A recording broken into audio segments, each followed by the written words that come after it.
Guys, magandang hapon po sa ating lahat. Ako po ulit si Kuyang Alex.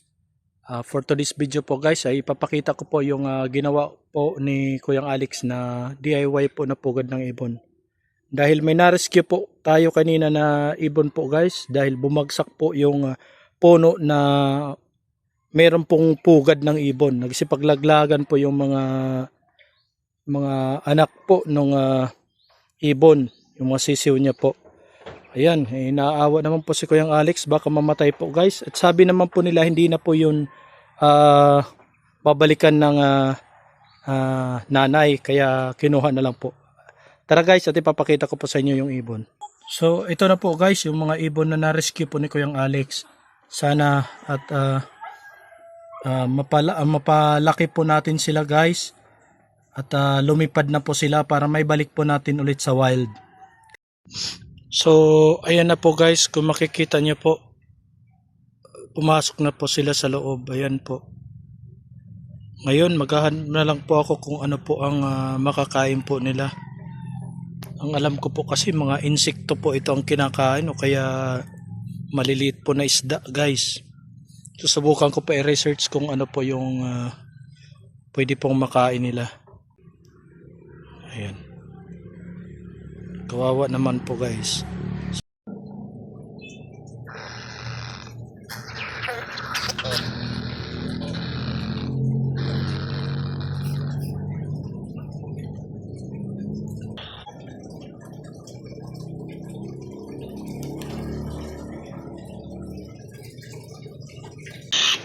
Hello po guys, nandito naman po si Kuyang Alex. Ayan, ipapakita ko po sa inyo kung paano po magpakain po ng ibon. Yung klase po ng ibon po na ito guys ay ito po ay ang tinatawag nilang belted kingfisher. Yung kulay niya po is parang may dark blue na light blue, parang ganon. Ayan, kung makikita niyo po, napakaganda po ng kanilang kulay. Papansin niyo po, may parang ring na kulay white. Ayan, dyan sa may kanilang parting leeg.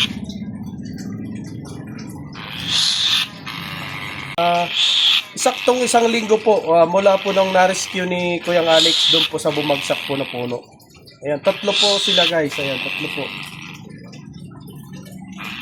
Kahit anong klaseng isda po guys, pwede nyo pong ipakain sa kanila. Basta siguraduhin nyo lang po na maaalis po yung kanyang mga tinik. Kasi baka mabulunan. Ayan. Tapos guys, kapag gagawa po kayo ng isda na laman po ng isda na ipapakain, kailangan ibabad nyo po sa tubig para medyo malambot po siya. At din yan na po, kasi hindi po sila umiinom. Tapos kumuha po kayo ng stick, hatiin nyo po. Ayan, ganun po yung ginawa ni Kuyang Alex na technique kung paano po papapakainin yung ating mga ibon. Ayan. So ayan guys, papakainin na po natin sila kasi maingay na po. Kung mapapansin niyo po guys, yung pinakain ko po dito sa baba ay medyo dark po yung kanyang likod. May dark black. May parang dark blue siya, tapos black po yung kanyang ulo. Medyo mas darker yung kanyang kulay kumpara dito sa dalawa. So, itong mas dark guys yung kulay, ito po yung babae. Yung dalawa naman po nasa taas, ito po yung mga lalaki sa taas. Ayan. Kapag dahil kumpleto na po yung kanilang pakpak guys, mapapansin nyo po, siguro hindi na magtatagal,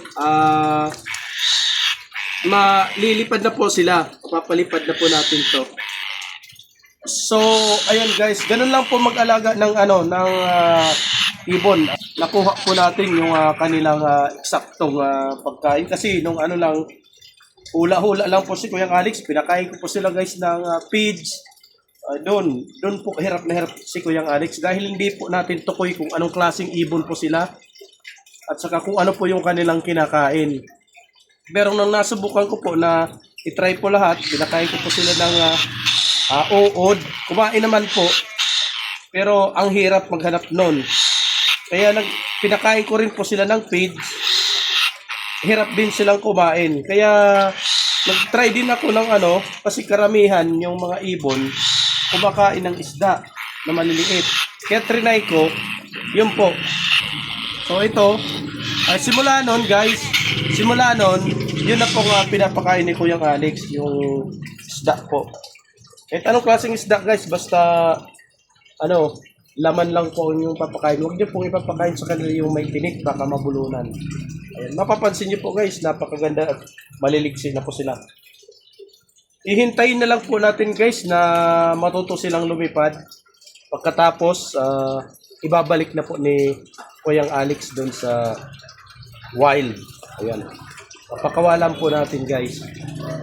So, ayan guys, ganun lang po paano mag-alaga ng ibon. Alamin po natin guys kung ano po yung kanilang kinakain. Pero ang pinakamahirap po dito, yung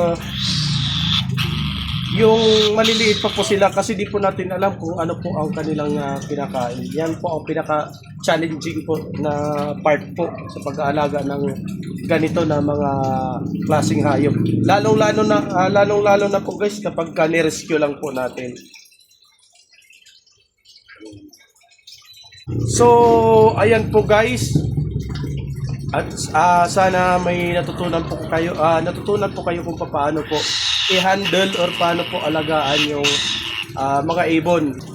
Kung mapapansin niyo po guys, wala po akong lalagyan ng tubig diyan sa loob.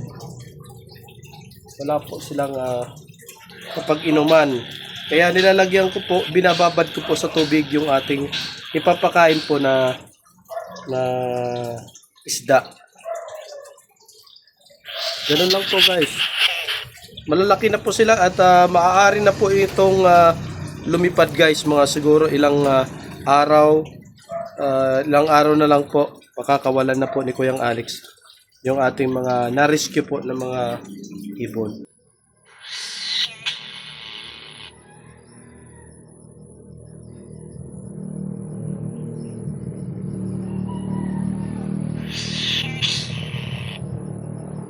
So, ayan nga po guys, handa na po yung pagkain po ng ating mga kingfisher. Ayan, pakainin na po natin guys para mapakawalan na po natin.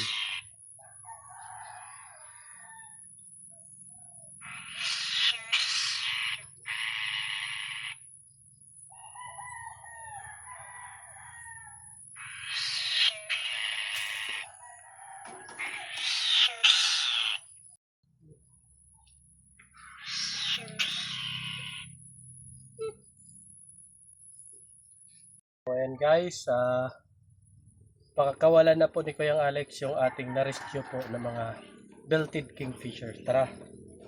Let's go.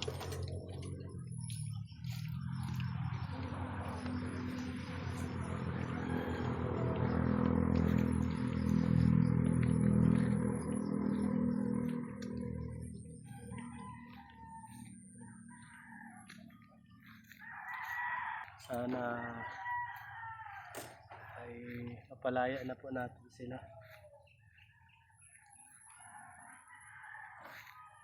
Ayan. Sanapot natin yung ating mga kingfisher.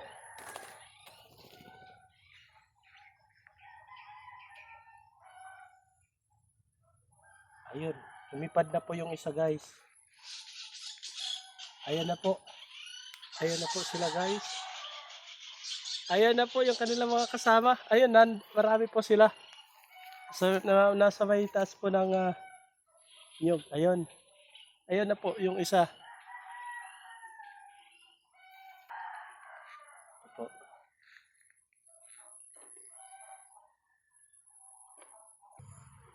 Guys.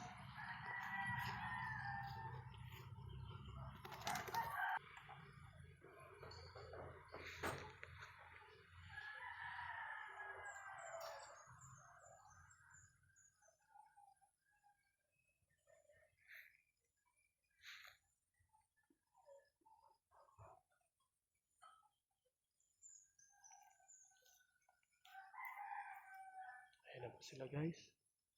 Ito na po guys yung mga kingfisher na inalagaan ni Kuya Alex guys. Ayan po. Ayan. Nihintay na lang po natin guys na lumipad. Kasi first time po silang lilipad. Kaya mapapansin nyo po parang tinatansya pa po nila guys kung kaya na po nila. Pero syempre nakita naman na po natin na kumpleto na po yung kanilang mga pakpak. Ayan. Nagtitingin-tingin na sa mga puno yung isang to guys. Hintayin lang po natin na makalipad na po sila. Basta rin.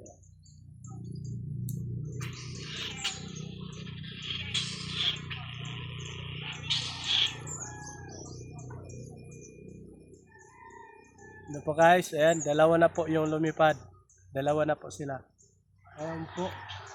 Ayan. Sila. Nasa taas na po ng palapa ng nyog. Ayan na po. Tapos yung isa guys, nandito pa po. Ayan. Nakikiramdam pa po ito guys. Andun na guys. Ang taas, ayun. Lumipad na yung isa. Ayan guys, successful po yung pag-aalaga po ni Kuyang Alex sa tatlong na-rescue po natin ng mga belted kingfisher. Lumipad na po sila guys. Malaya na po sila. So ayan, sana may natutunan po kayo guys kung paano alagaan kung sakali po tayo po ay mag-rescue or makarescue po tayo ng katulad po noon na klase po ng ibon, yung belted kingfisher. So ayan lang po guys, maraming salamat po. Ako po ulit si Kuyang Alex. God bless po sa atin and bye.